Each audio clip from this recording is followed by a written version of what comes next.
Et à 7h18 sur Europe 1, place à l'édito éco, Dimitri Pavlenko. Bonjour Olivier Babot. Bonjour Dimitri, bonjour Anissa, bonjour à tous. Olivier. Olivier, vous nous dites ce matin que François Bayrou a mis le doigt avec raison lundi sur le nœud du blocage français. D'après vous, c'est l'absence de capacité à avoir un diagnostic partagé sur la gravité de la situation. Oui Dimitri, alors qu'il est assez probable que le vote de confiance du 8 septembre se traduise par la chute du gouvernement, il faudra que l'histoire retienne que François Bayrou a su mettre en évidence le point essentiel qui nous nuit collectivement, une forme de négationnisme économique, selon la formule des économistes André Zilberberg et Pierre Cahuc dans un livre éponyme. Et négationnisme économique, le mot est fort, ça signifie quoi exactement ? Le refus obstiné de regarder la réalité économique en face, en dépit des chiffres, comme cette charge de la dette qui dépasse le budget d'éducation nationale.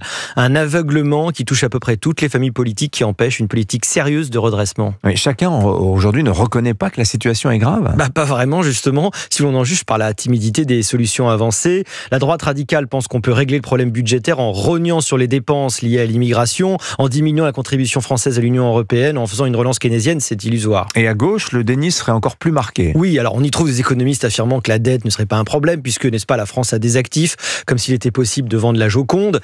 Par ailleurs, la description de la situation proposée par la gauche est souvent assez étonnante. Lors d'un récent meeting de la France Insoumise, Éric Coquerel a par exemple déclaré qu'il n'avait pas lieu de s'inquiéter parce que nous empruntions, n'est-ce pas, à taux négatif, ce qui est rigoureusement faux. L'inflation est tombée à 1%, l'État emprunte autour de 3,5%, donc à taux réel 2,5%.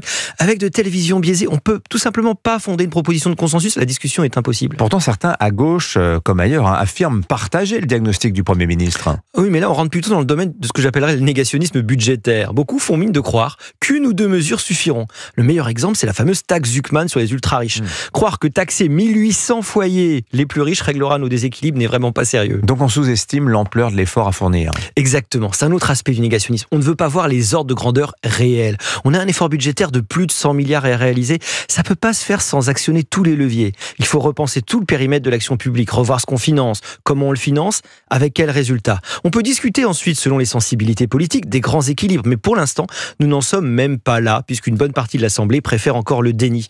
Amis parlementaires, méfiez-vous. Vous pouvez faire tomber tous les gouvernements que vous voulez. Vous ne ferez pas tomber le réel. À bon entendeur. Signature Europe 1, Olivier Babot. Merci beaucoup Olivier. Merci.